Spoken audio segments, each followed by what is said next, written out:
I confess, when my dear friend Hercule Poirot announced we were bound for a holiday in Venice, I envisioned nothing more taxing than admiring the city's architecture from a gondola, perhaps with a glass of fine wine in hand. How utterly mistaken I was, but I'm getting ahead of myself, as is my regrettable tendency. It was a crisp September morning in 1929 when we stepped off the Orient Express at Venice's Santa Lucia station. The city unfurled before us like a grand stage, its golden stone and glittering canals glowing beneath a sky of breathtaking blue. Poirot, impeccable in his gray suit and meticulously waxed mustaches, surveyed the scene with evident delight. "Ah, mon ami Hastings," he declared, adjusting his tie with his usual precision. "Observe how the morning light unveils the true splendor of this floating jewel. Most fitting, Nest CEPA, for our particular mission." "Mission?" I asked, puzzled. "I thought we were here for a holiday, Poirot." His eyes sparkled with that familiar glint that always boded trouble for someone. "Mais, Nan, mon, Emma, did I not mention we are here at the urgent request of His Grace, the Duke of Warrington?" A telegram, most insistent, calling for Poirot's discretion in a delicate family matter. I stifled a groan. So much for my tranquil escape. Our gondola slipped through the labyrinth of canals toward the Hotel Danieli, where the Duke had arranged our stay. The ancient palazzos seemed to lean in, whispering secrets centuries old as we passed their weathered facades. The Hotel Danieli, as grand as its legend promised, loomed ahead. Its opulence, a fitting stage for the drama to come, suggested the Duke of Worcester himself awaited us in the opulent lobby, a man of perhaps 50, with steel-gray hair and the bearing of one accustomed to command. His handshake was firm, his smile correct, yet something in his pale blue eyes remained curiously cold. "Mr. Poodle Captain Hastings," he said, his voice carrying the crisp authority of his class. "How good of you to come so promptly. I trust your journey was comfortable. May wear grace." Poirot replied with a courteous bow, "Most pleasant indeed. And no, perhaps you will enlighten Poirot as to the nature of this delicate matter."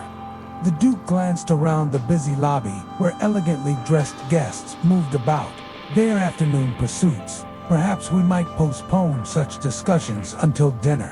I should very much like you to meet my wife and our companions. A full picture, as it were, before we proceed." That evening found us in the hotel's sumptuous dining room, where crystal chandeliers cast their warm glow over tables laden with the finest china and silver.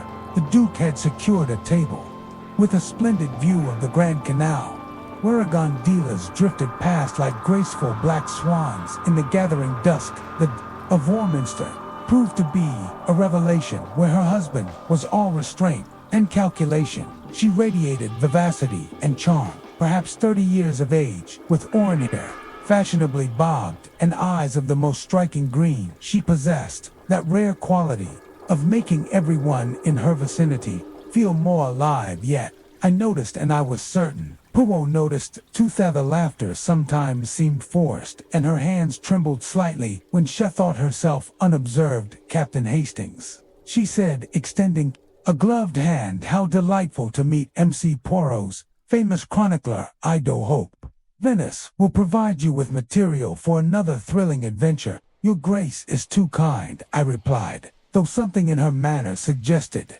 she was not entirely jesting. Our dining companions completed a fascinating tableau. Count Alessandro de Monterassi, introduced as a family friend, was a man of perhaps 35, with the dark good looks and easy charm of his native Italy. His attention to the Duchess bordered on the theatrical, and I noticed the Duke's jaw tightened whenever the Count leaned too close during conversations. "Count has been advising us on matters of art and culture," the Duke explained with barely concealed irritation. "Venetian history is his particular passion. Other things," murmured the Count with a smile that didn't quite reach his iced Duchess's lady's maid. Bertha served at table with the quiet efficiency expected of her station, yet I observed her hands shaking as she poured wine, and she started violently whenever anyone addressed her directly, a nervous sort clearly though whether from natural temperament or some specific anxiety I could not determine. Completing our party was Signor Valdrum, a thin, artistic gentleman with paint-stained fingers and the intense manner of one perpetually in financial straits. He had been retentive. Duke informed us to advise on the acquisition of certain Venetian masters for the family collection. The market is most favorable at present, Valdrum explained, dabbing his forehead with a handkerchief. Despite the evening's coolness though, one must act quickly when opportunities arise. As the evening progressed, I became increasingly aware of undercurrents I could not quite fathom. Conversations seemed to carry double meanings. Glances were exchanged when their recipients were looking elsewhere, and more than once I caught expressions of what could only be described as fear flickering across various facets. It was during the serving of the fish course that the most peculiar incident occurred. Elderly Italian gentleman entered the dining room, pausing to survey the assembled diners with sharp intelligence. The moment the Duchess caught sight of him, her wine glass slipped from nerveless fingers, shattering against her plate in a cascade of burgundy liquid-stained crystal fragments. The silence that followed seemed to stretch endlessly, are broken only by Bertha's hurried attempts to clear the mess. The stranger departed as mysteriously Ash had arrived, but the damage was done. Whatever facade of normality our little party had maintained was now irreparably cracked, much like the Duchess's fallen glass. Chapter 2. The vanishing acti was roused from sleep by a thunderous pounding upon our door that would have wakened the dead. The morning light streaming through the tall windows of our suite suggested it was past 8 o'clock, rather later than I typically rose, but the previous evening's wine had been particularly excellent. Monder, came Poirot's voice from the adjoining room. What barbarian assaults our door at such an hour? The pounding accompanied now by a voice I recognized as belonging to the hotel manager, Signor Bendetti, a stout, excitable man with whom we had made our acquaintance up in Erival. Signore, please, you must come most urgent. The Duchess, she has vanished. I threw on my dressing gown and hurried to unlock the door. Poirot appearing beside me with his hair immaculate tailleur, despite having been so recently abed. How the man managed such perfection at all hours remained one of life's enduring mysteries. Signor Benedictus, wringing his hands, his usually olive complexion having assumed a distinctly grayish hue behind him, lurked Bertha. The Duchess's made her eyes red, rimmed, and darting about like those of a frightened rabbit. What do you mean vanished? I demanded, though something cold was already set in the pit of my stomach. Gone, Capitano, completely gone. The suite at ice empty, but the door locked from the inside. The Duke, he is most a Manigore, struggled for appropriate words. Similar, where is his grace now? Poirot inquired, his manner suddenly sharp and alert. In the Duchess's chambers. Monsieur insists nothing must be touched until you arrive. We dressed with all possible speed and followed our guides through the hotel's labyrinthine corridors. Tough ducal suite. The accommodations were magnificent. 3 rooms overlooking the Grand Canal, furnished with antiques that would have made a museum curator weep with envy. The Duke stood in the center of the sitting room, perfectly dressed, despite the early hour, examining his pocket watch with the detached air of a man reviewing a railway timetable. His composure was so complete as to be almost unnatural. "Oh, Poirot," he said, without preamble, "good of you to come so promptly. As you can see, we have something of a situation in your grace. Perhaps you would be so good as to explain the circumstance." The Duke gestured toward the bedroom with a wave that suggested mild irritation rather than concern for his missing wife.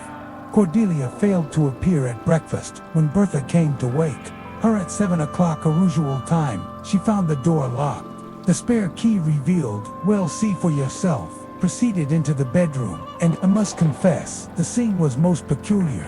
Thebes had clearly been slept in. The covers thrown back carelessly upon the coverlet lay an exquisitely ruled evening gown, obviously intended for the gala that had been planned for that very evening. a gown that would now never be worn, but it was the dressing table that commanded attention's jewelry case, sat open and completely empty, its velvet-lined compartments gaping like hungry mouths. Cosmetics were scattered about, and face powder had been spilled across the surface in what struck me as an oddly deliberate pattern. The jewels, Poirot observed, examining the empty case with his magnifying glass. They were valuable, considerably. The Duke replied dryly. The emerald Peru alone was worth 10,000 pounds. A wedding gift from my late father. Count Alessandro chose that moment to burst into the room, his usually immaculate appearance disheveled and his dark eyes wild with what appeared to be genuine distress. Cordelia, he cried, looking about us hurriedly. Where is she? They tell me she has disappeared, but this cannot be. I spoke with her only last evening after dinner. She seemed perfectly well, though perhaps a little preoccupied. Duke's jaw tightened almost imperceptibly. The Count was one of the last to see my wife, he said with studied neutrality. Your Grace. Bertha stepped forward, her voice barely above a whisper. I found this behind the dressing table when I was looking for Her Grace. She held out a white linen handkerchief, unmistakably feminine and bearing an elegant monogram, C.W. But what made us all start was the dark stain that marred one corner, a stain that could only be blood. Count Alessandra stamped backward as though struck blood. But that is impossible. She cannot be. You cannot think that she is. One thinks nothing until one knows all, Poirot said quietly, taking the handkerchief and examining it carefully. Tristan, trust the blood. It is quite fresh, no more tanna, few hours old. I should say. While the others stood transfixed by this grisly discovery, Poirot moved about the room with his characteristic methodical precision. He examined the window's locket from the inside, then knelt to study the carpet beneath the bed nets. He turned his attention to a sheet of hotel letterhead on the writing desk, holding it to the light and frowning. Curer, he murmured, then moved to the windows. Once more, to my amazement, he produced a small vial of oil from his pocket and applied a drop to his finger, which he then touched to the window latch. Most interesting indeed, he said, straightening the latches. They have been oiled very recently. Yet this room, it is in the 4th floor, Nespa, difficult to reach from the canal. Alazner Valdreau appeared in the doorway, his artistic features pale with shock. Fork. The intrusion, Your Grace, but the staff are all talking. Is it true that Her Grace has vanished? The Duke nodded curtly.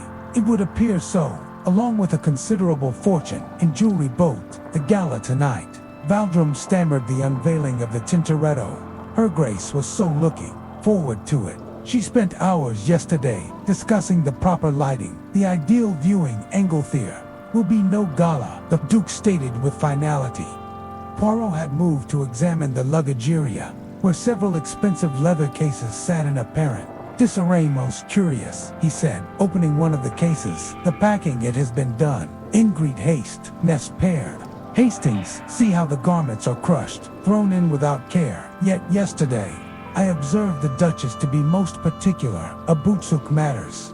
The room fell silent, except for the gentle lapping of canal water against hotel's foundations far below. The morning sun streamed through the tall windows, illuminating the scene of confusion and casting long shadows that seemed to reach towards secrets yet undiscovered. Chapter 3: Secrets. Beneath the surface beneath, the Hotel Danieli had assumed the atmosphere of a particularly exclusive crime scene. The Italian police, held by the competent but conventional Inspector Ricci, had cordoned off the Duchess's suite and begun their methodical examination of the premises. Meanwhile, Poirot had secured the use of a private salon where he might conduct his own interviews away from the prying eyes of other guests. He said, settling himself in a comfortable chair and arranging his materials with characteristic precision. We shall discover what lies beneath the surface of this most curious affair. Hastings, if you would be so good as to take notes. Our first interview was with Count Alessandro, who entered the salon with all the dramatic flair of an opera singer taking the stage.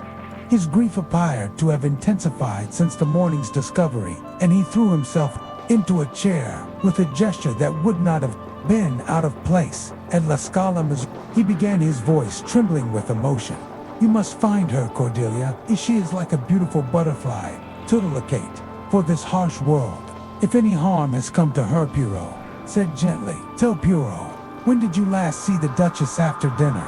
Perhaps 10 o'clock. We walked together on the terrace overlooking the canal. The moon was full, most romantic, and she seemed, he paused, dabbing at his ice with a silk handkerchief. She seemed troubled, capiche, as though something weighed heavily upon her mind. And what did you discuss during this moonlit promenade? The Count's hesitation was almost imperceptible, but I noted it, and I ascertained Poirot did, as well. Art mainly. She had many questions about vanishing collections, particularly those assembled during the war years. Strange questions for a lady to ask, no Tressenol. What sort of questions precisely? She wished to know about paintings that had changed hands during 19,181,919, which dealers had been active, which collectors had made unusual acquisitions. He told her such matters were not, how do you say, suitable topics for a beautiful woman to concern herself with. After dismissing the Count, whose story struck me as rehearsed, despite its emotional delivery, Poirot summoned Bertha. Poor woman entered the salon, looking as though she were walking to the gallows, her hands twisting her apronento. Impossible. Not now then, Bertha. Poirot began kindly. There is nothing to fear. You wish only to help your mistress, n'est-ce pas? Oh yes, sir, she whispered, barely audible, her grace.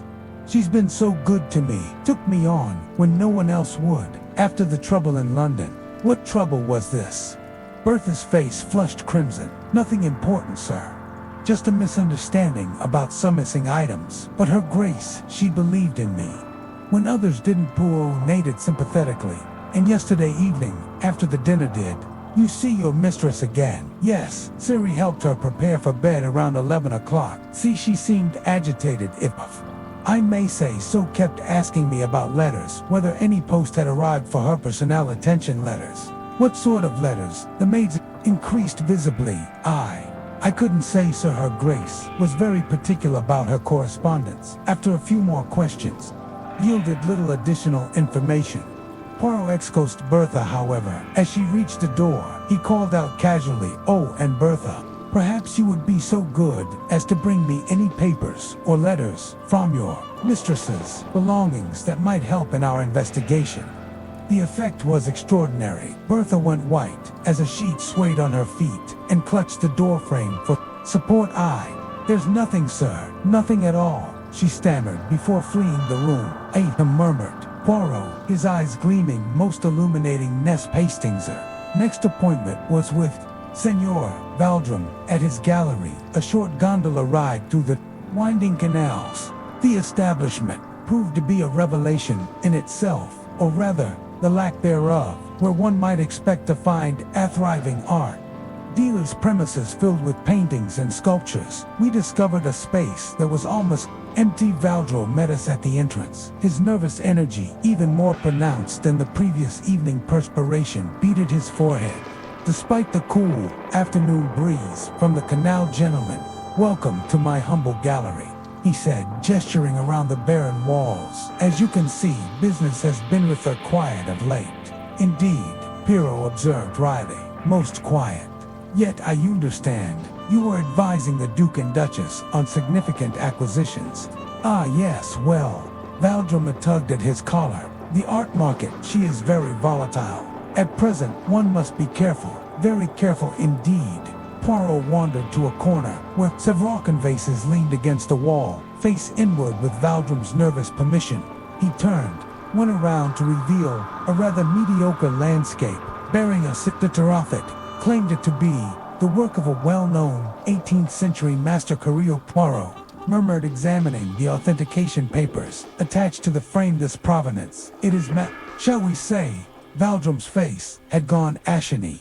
Assure you, mu pro, all my documentation is completely legitimate. The previous owner was most particular about proper records, and this previous owner, he had a name, perhaps, a private collector, very reclusive, preferred to remain anonymous in all transactions as we prepared to leave the gallery.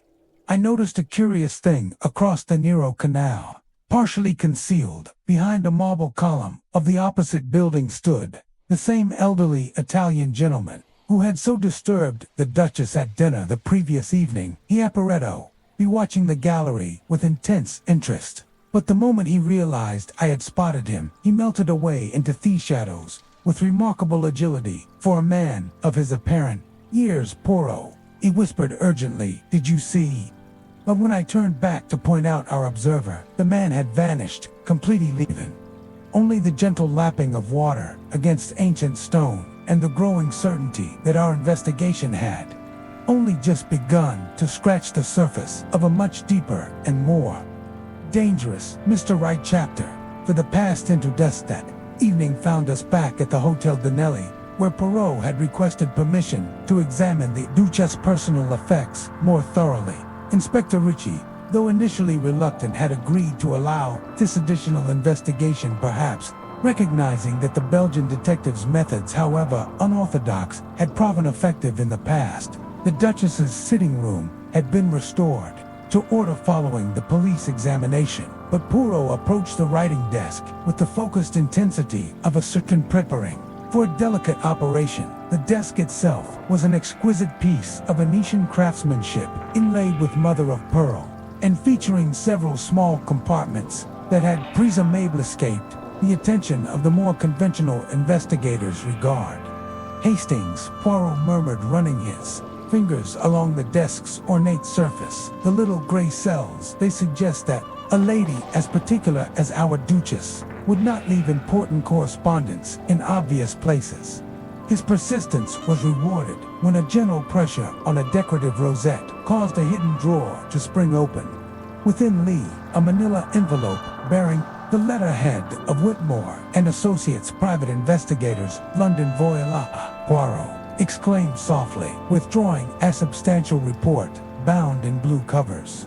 "Most illuminating, I suspect. The contents proved to be a comprehensive investigation into the Duke of Warrenster's activities during the final years of the Great War, when he had served as a diplomatic attaché in various European capitals." What I read made my blood run cold. "Good Lord, Poirot," I breathed, scanning the damning allegations. "If even half of this is true, the report detailed a systematic scheme involving the illegal acquisition and transport of stolen artworks from occupied territories.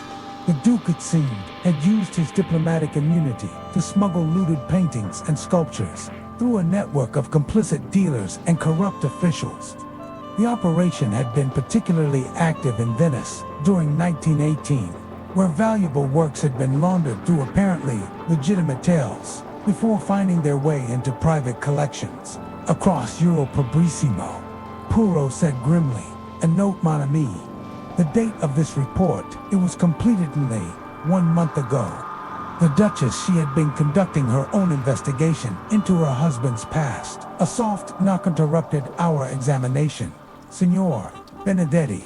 The hotel manager stood in the doorway, wringing his hands in his characteristic manner. "Forgive the intrusion, signori, but there is a matter most delicate, which perhaps might assist your investigation.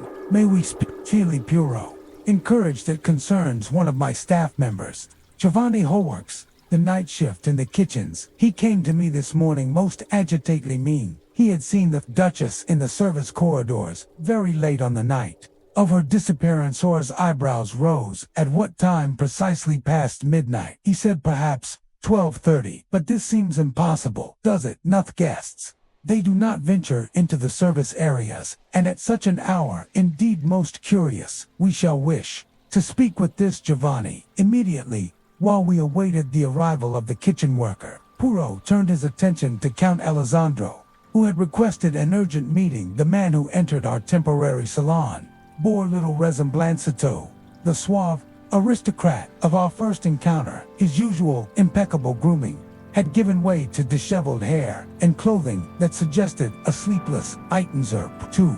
He began, his voice lacking its previous theatrical flourish. "I find myself in a most difficult position. There are certain irregularities in my background that may come to light during your investigation." "And what irregularities are these, the Count? If indeed that was his proper title, shifted uncomfortably. My credentials, they are not entirely authentic. My true name is Antonio Benedetti, an EOM. Not strictly speaking, a member of the nobility. Tempts how fascinating, an EO actual profession. Benedetti, I was employed as a guard at the Duchess Palace Museum until 3 years ago when certain discrepancies in the inventory. To my dismissal, nothing was proven, you understand, but suspicion fell upon several staff members, including myself, he admitted. Reluctant lies. Then I have made my living as I could sometimes, as a guide for wealthy tourists sometimes, assisting with art acquisitions for private collectors, such as the Duke and Duchess of Windsor. Benedicti's face grew pale. The Duchess, she hired me initially to authenticate certain pieces for their collection, but lately her questions had become uncomfortable. She wished to know about paintings that had changed hands during the war, particularly those handled by dealers of questionable reputation. Before Poirot could pursue this line of inquiry further, Bertha burst into the room in a state of extreme agitation. The poor woman's composure, already fragile, had finally cracked completely. I cannot bear it any longer, she cried, collapsing into a chair. The guilt, it is eating me alive. I must tell you about the letter. What letter, my dear woman? I asked gently. The German letter I hid in my quarters. Her Grace received it 3 days ago, and it threw her into such a state. I have never seen her so frightened. Poirot leaned forward intently. In this letter, what?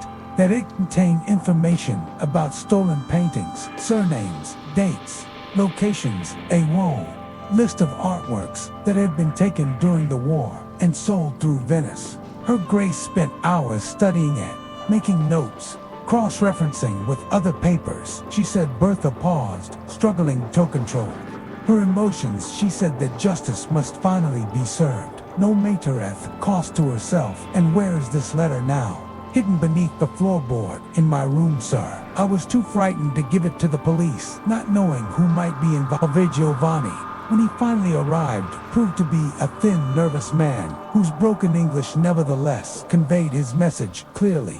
Yes, he had definitely seen a lady matching the Duchess's description in the service corridor near the kitchens shortly after midnight, had been wearing a dark cloak and moving stealthily as though trying to avoid detection. But, senor, he added, with obvious confusion, is most strange thing I see this lady go into the old storage room near the cellar stairs, but I never see her come out again. And when I checked their room this morning is empty, completely empty. The implications of this testimony sent a chill through me. If Giovanni was telling the truth, then the Duchess had been alive and moving freely through the hotel hours after she was supposed to have vanished from her locked suitcase. Where had she gone from that storage room? And more importantly, why had she been there at all? Chapter 5, Misdirection and Merest following.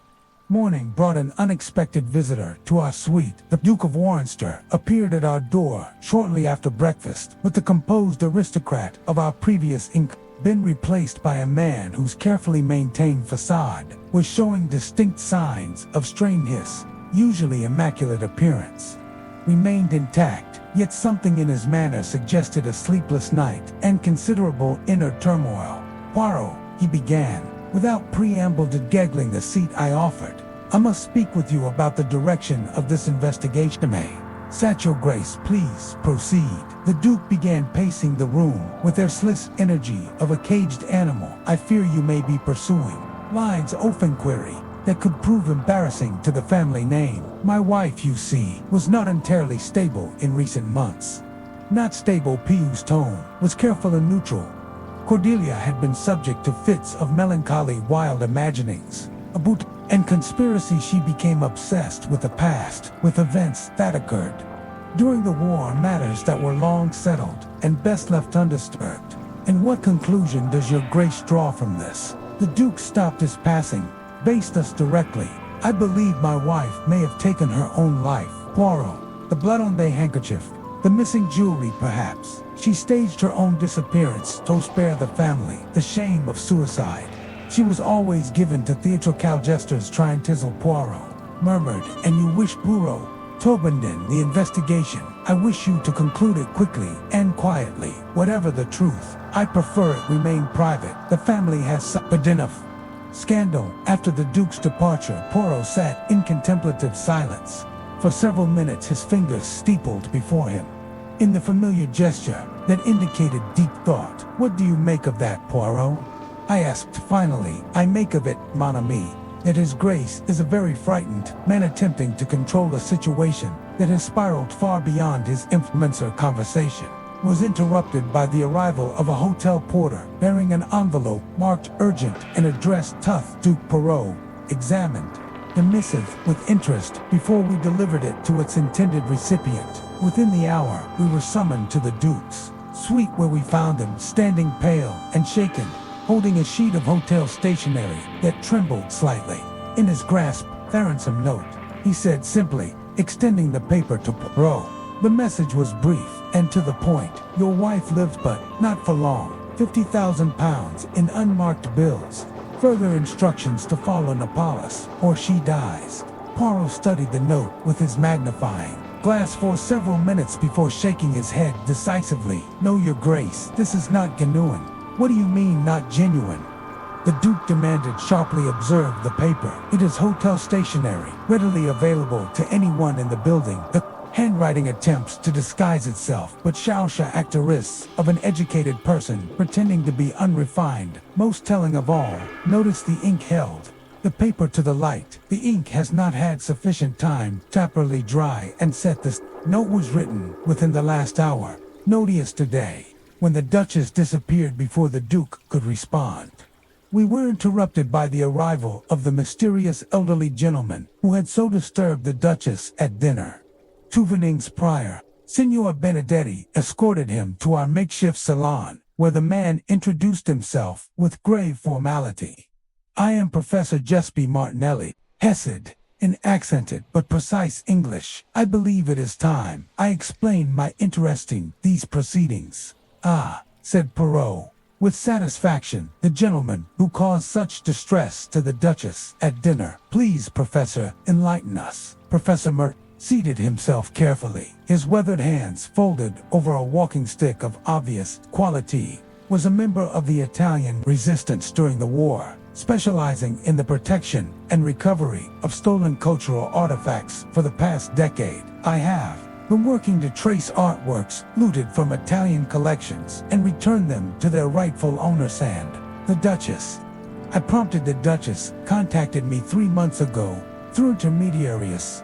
In London, she had come across evidence of systematic art theft during the war and wished to make amends for certain family involvements. The Duke's face had gone ashen. You have no proof of any such. On the contrary, Your Grace, Professor Martinelli Intart. Quietly, I have extensive documentation of the smuggling operation that used Venice as a transit point. In 1918, your diplomatic immunity provided the perfect cover for moving stolen masterpieces from Austrian and German collections into private hands. This is preposterous, the Duke blustered, but his protests lacked conviction. The Duchess possessed copies of shipping manifests, correspondence with dealers, even photographs of specific works being loaded onto diplomatic vessels. She was prepared to return everything, painting, sculptures, even information about their current locations. As Professor Martinelli spoke, I noticed movement outside the window overlooking the canal. 2 figures stood in earnest conversation on the small bridge nearby. Count Alessandro and Signor Valdrum. Even at this distance, their agitation was apparent, and they kept glancing toward the hotel as though expecting pursuit. Poirot, I whispered, directing his attention to the window. My friend followed my gaze and immediately rose from his chair. Most illuminating Professor Martinelli, your timing is impeccable. Hastings, I believe we should pay a visit to that bridge before our friends decide to take an extended holiday. But as we moved toward the door, the 2 men on the bridge suddenly parted, each hurrying away in opposite directions with the unmistakable urgency of conspirators whose plans had been discovered. By the time we reached the canal level, both had vanished into the labyrinthine network of alleys and waterways that made Venice such an ideal city for those wishing to disappear. The game, as they say, was becoming increasingly complex, and I had the suspicion that we were still several moves behind our unknown. Open Chapter 6, The Web Unravel Stat. Afternoon. Poirot announced his intention to conduct a final examination of the Duchess's suite, this time with all our principal suspects present. The gathering he assembled in the opulent sitting room had the air of a theatrical performance, with each participant positioned as though awaiting their cue. Poirot began settling himself in the central chair. With his characteristic precision, we have before us a most curious, puzzly lady vanishes from a locked room, leaving behind evidence of violence, theft, and flight. Yet Poirot, he is not satisfied with these obvious conclusions. Inspector Ritchie shifted uncomfortably. The window. The Italian policeman had grown increasingly frustrated with Poirot's unconventional methods, preferring the straightforward interpretation that the Duchess had been murdered and her body disposed of in the canal. With respect, Mrs. Poirot, the inspector interjected, we have blood, we have motive, we have opportunity. What more evidence is required? Pressa seemed to question. I ask myself, Pooh replied smoothly, but first let us examine this evidence more carefully. Hastings, if you would be so good as to accompany me. Tough bedroom. We processed into the adjoining chamber, where the scene remained exactly as we had first encountered it. Poirot moved immediately to the dressing table, whereeth spilled face powder still marked the polished surface. Observe, if you pleaseth, pattern of this powder, he said, gesturing with his walking stick. At first glance, it appears to be the result of a struggle, cosmetics scattered in haste, perhaps during an assault. But looked more carefully at the distribution. He knelt beside the dressing table and pointed to a peculiar clear space in the powder pattern. See here, the powder forms an arc, as though someone crawled beneath this table. But why would an attacker need to crawl? And why would a victim seek refuge in such an inadequate hiding place? The Duke stood rigid near the doorway, his face a mask of controlled tension. What are you suggesting, Poirot? I suggest no thing yet, Your Grace. I merely observe. He moved to the windows, examining thoroughly oiled latches once more. These windows, they present us with curiosity. Someone took great care to oil these mechanisms, but to what purpose? The room is 4 floors above the canal, accessible only by boat, and such access would be visible to any number of observers. Count Alessandro, or rather Antonio Benedetti, as we now knew him, fidgeted nervously near the bed. Perhaps the oil was applied to ensure the windows opened silently. Poirot agreed, but then we must ask, why was it necessary for the window to open silently? And more importantly, if someone escaped through these windows, where is the rope, the ladder, the means of descent? He moved to the luggage area where the hastily packed cases remained in their disheveled state. Opening the largest case, he began removing garments with the careful attention of a museum curator. Notice, please, how these clothes have been packed.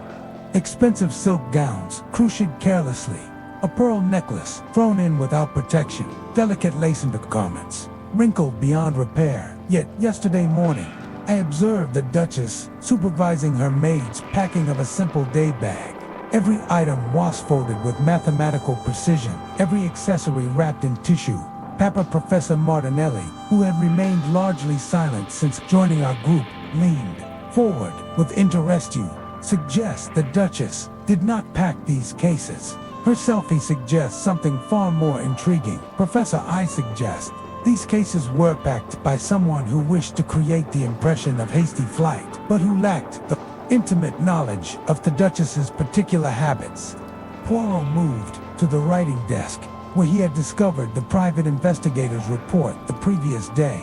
Opening the desk drawer, he withdrew a sheet of hotel stationery bearing a few lines of barely legible script. And here we have perhaps the most telling evidence of all. This paper was found yesterday, apparently abandoned in haste. But observe the handwriting.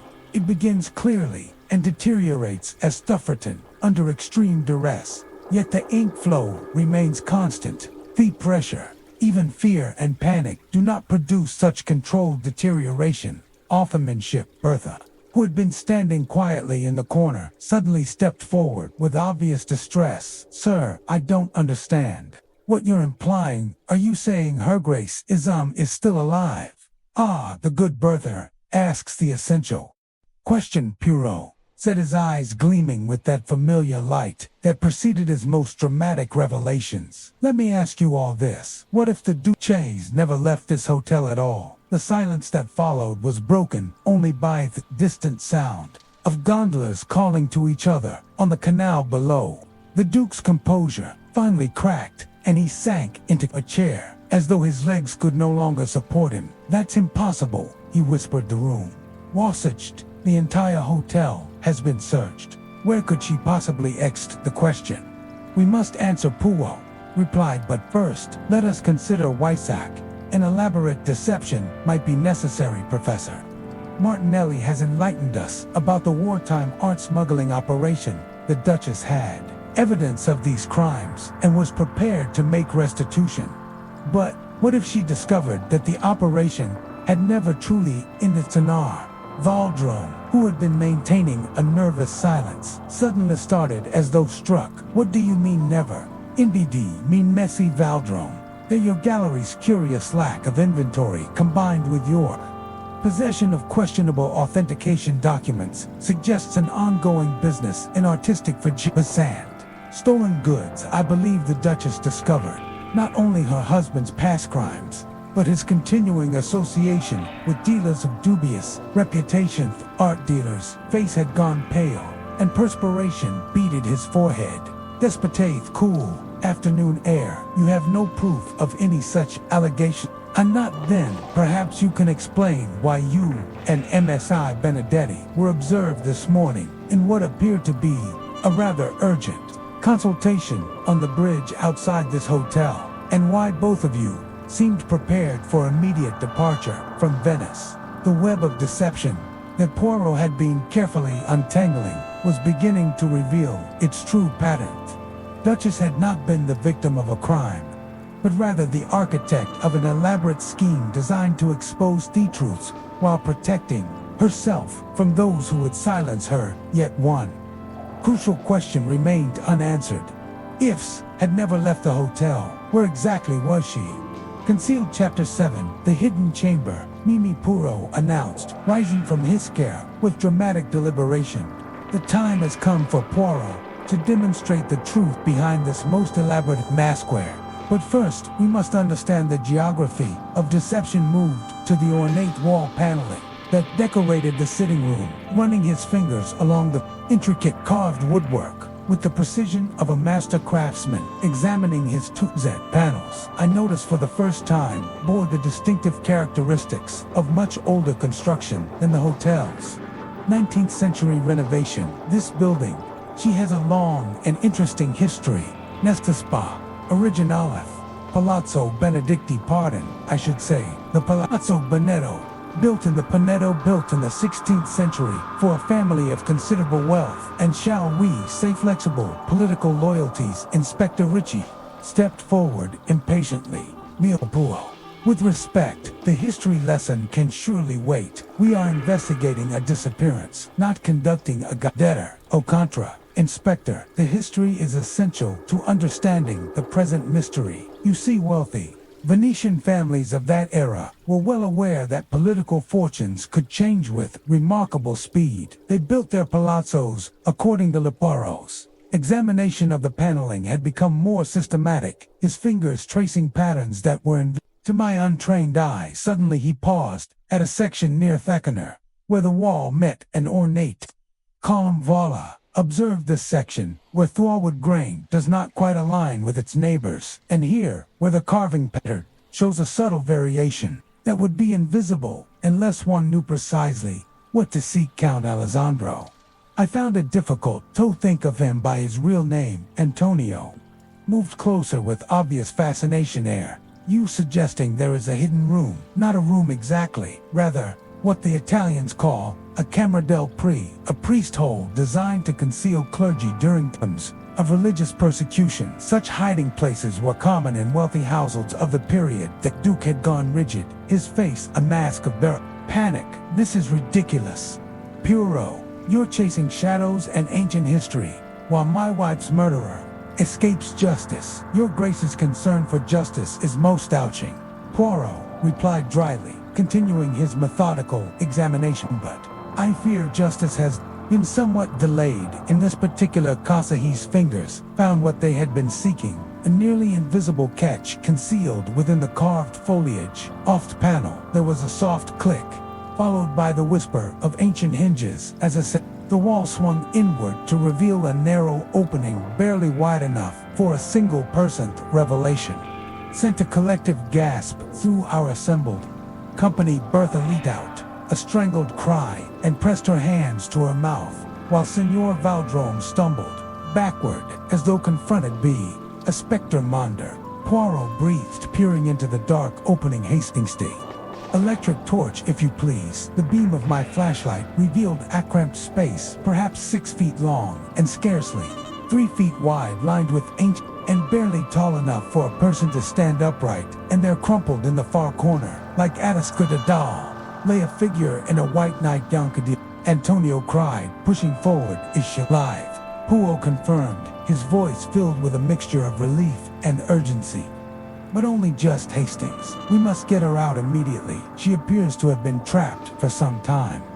The extraction proved to be a delicate operation. The Duchess was conscious, but extremely weak. Her lips cracked from dehydration, and her eyes dilated from the prolonged darkness. As we helped her to a chair, and Bertha rushed to fetch water, she attempted to speak, though her voice was barely a whisper. The panel she managed, clutching Poirot's arm with surprising strength. It moved. When I tried to leave, I couldn't make it open again though.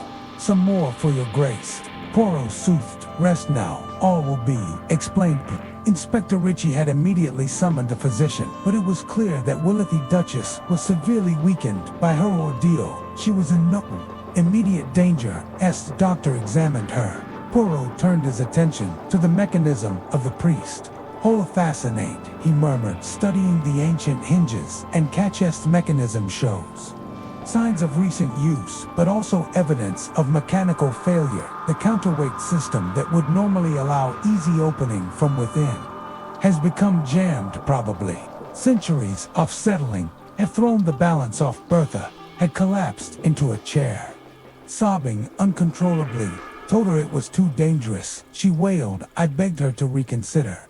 Butch said it was the only way to force the truth into the open. And what truth was that? Bertha Poirot gently about the Duke's business with Signor Valdrome, about the paintings that were never properly returned after the war. She discovered that her husband was still selling stolen artwork using forged documentation to legitimize pieces that had been looted decades. Agoth Duke had edged toward the door during the commotion surrounding his wife's rescue, but Antonio moved smoothly to block his exit. For the first time since our arrival in Venice, the young man's manner carried an unmistakable air of authority. I think not, Your Grace, Antonio said firmly. There are still several matters that require clarification. Whoa, are you to stop me? The Duke demanded, though his voice lacked its usual commanding tonagent. Antonio Benedetti, Italian Cultural Recovery Division, came the crisp reply. Have been investigating the continuing sale of looted artworks for the past 2 years. The Duchess's cooperation has been invaluable in building our case. The revelation that our supposed gigolo was actually an undercover government agent sent another shock through the assembled company. Yet even as the pieces of puzzle fell into place, I realized that the most dramatic revelations were yet to capture. 8 justice and redemption events that followed the Duchess's dramatic rescue unfolded with the swift efficiency of a long-delayed reckoning within an hour of Agent Benedetti's revelation of his true identity. The Duke of Warnster found himself under formal arrest by the Italian authorities, the charges ranging from wartime art theft to ongoing fraud and conspiracy. Science were Ritchie his earlier skepticism toward Poirot's methods, now replaced by grudging admiration. The Duke's removal from the hotel with professional satisfaction. The once imposing aristocrat had shrunk visibly, his carefully maintained facade crumbling like ancient plaster beneath the weight of accumulated lies. 28 years, he muttered, as the handcuffs were applied. 28 years. I've lived with this hanging over me, and now a slip of a girl brings it all crashing down. A slip of a girl, Your Grace. Poirot corrected quietly, a woman of exceptional chords, who chose justice over personal comfort, a choice you might have made yourself years ago, had you possessed even a fraction of her moral strength, Signor. Valdrum's confession followed almost immediately, the art dealer's remaining composure dissolving the moment. He realized the full extent of the evidence against him in a tearful admission that lasted nearly 2 hours. Had detailed the intricate network of forgers, corrupt dealers, and complicit collectors that had kept the stolen artwork circulating through the black market for decadesi, never meant for it to continue so long. He sobbed, his artistic hands tremblingus. He signed his statement after the war. I thought it would end naturally, but the Duke, he had such influence. Connections, one transaction led to another, and before I knew it, I was trapped in a web of my own makings. Duke promised you a legitimate future if you continued your service exigent. Benedetti inquired, his manner, now entirely professionally, said the statute of limitations would protect us all eventually, that if we were careful, patient, we could retire wealthy men with no consequences. I was a fool to believe he must. Valdrome was led away in custody. Poirot turned his attention to the Duchess, who had recovered sufficiently to provide her own account of the extraordinary deception. She had a chest-rated propped against cushions in the hotel's private salon, with Bertha hovering anxiously nearby. She spoke with quiet determination, despite her obvious physical exhaustion. I discovered the truth about my husband's activities, quite by accidency, explained, accepting a cup of tea with grateful hands. A chance conversation with Professor Martinelli at a London gallery opening led me to hire the private investigator. I learned the full scope of what had been happening, not just during the war, but continuing to this very day. It knew I had to act, but why stage such an elaborate disappearance? I asked, still marveling at the complexity of her plan. Surely there were simpler ways to expose these truths. The Duchess smiled wryly. My husband was a powerful man with influential friends.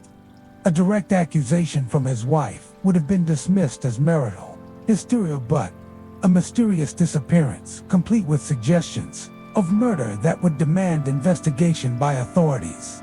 How could not be so easily influenced? And you counted on Poirot's reputation to ensure the investigation would be thorough enough to uncover the truth. Agent Benedetti added with evident adoration. Prissy confirmed, a most ingenious plan, though, that nearly cost Your Grace her life when the mechanism of the priest hole failed. Professor Martinelli, who had remained to witness the conclusion of the case, stepped forward with evident emotion. Grace, I cannot adequately express my gratitude. Thanks to your courage, we've recovered documentation that will allow us to trace dozens of stolen masterpieces. Families who thought they're lost forever will see them returned. The Duchess's eyes filled with tears. It was the least I could do. I profited for years from my husband's crimes, living in luxury purchased with blood money. If I can help restore even a few of those treasures to their rightful owners, perhaps I can find some measure of peace. The afternoon shadows lengthened across the canal. Outside, the various threads of the case were drawn to their proper conclusions. Bertha, cleared of any wrongdoing, but dismissed from service, was offered employment by Professor Martinelli to assist in cataloging recovered artworks. Agent Benedetta prepared to return to Rome with evidence that would expand the investigation across multiple countries. The hotel staff, particularly young Giovanni, whose testimony had proven crucial, were commended for their assistance throughout these proceedings. Poirot maintained his characteristic composure, but I could sense his deep satisfaction at seeing justice finally served after so many years of delays. We prepared to take our leave of Venice. The following morning, he stood at the window of our suite, gazing out at the ancient city that had witnessed so much history, both glorious and shameful. You know, Hastings, he said thoughtfully, This case has reminded Poirot of an important truth. The past itis never truly passed. The crimes we commit, the choices we make, they echo through years like ripples on these very canals. Sometimes those ripples bring consequences we never anticipated, and sometimes they bring justice, however delayed. I replied, thinking of the Duchess's extraordinary courage and theater works that would finally find their way home. We sometimes justice, but at what cost? A duke will face trial and almost certain imprisonment. His wife, though vindicated, must rebuild her entire life. All this suffering because the own man chose greed over honor so many years. Agoth, next morning, found us aboard the Orient Express. Once more, Venice reset in Gento. The morning mist, like a beautiful but troubled dream. The Duchess, her strength returning with remarkable resilience, had chosen to remain in Italy for the present, working with Professor Martinelli to identify and repatriate the stolen artworks her husband's schemes had dispersed. Across Europe, a Azore train gathered speed through the Italian countryside. I reflected on the extraordinary complexity of the case we had just concluded. What had appeared to be a simple disappearance had revealed itself as an intricate web of ongoing corruption and personal redemption spanning decades. The Duchess's desperate gambit had nearly cost her life, but it had also exposed a criminal enterprise that might otherwise have continued indefinitely. Poirot settled comfortably in his first-class compartment with his morning coffee and newspapers, seemed to read my thoughts. His final words on the case echoed long after Venice had disappeared behind us, carrying with them the wisdom of a man who had spent his life unraveling the complex motivations of the human heart. Thank you for joining me for the case of the disappearing Duchess. Who could have imagined that the Duchess staged her own vanishing to expose her husband's decades-long art theft scheme, only to become trapped in the very hiding place she'd chosen? What do you think? Was her desperate gambit worth the risk, or should she have found another way to seek justice?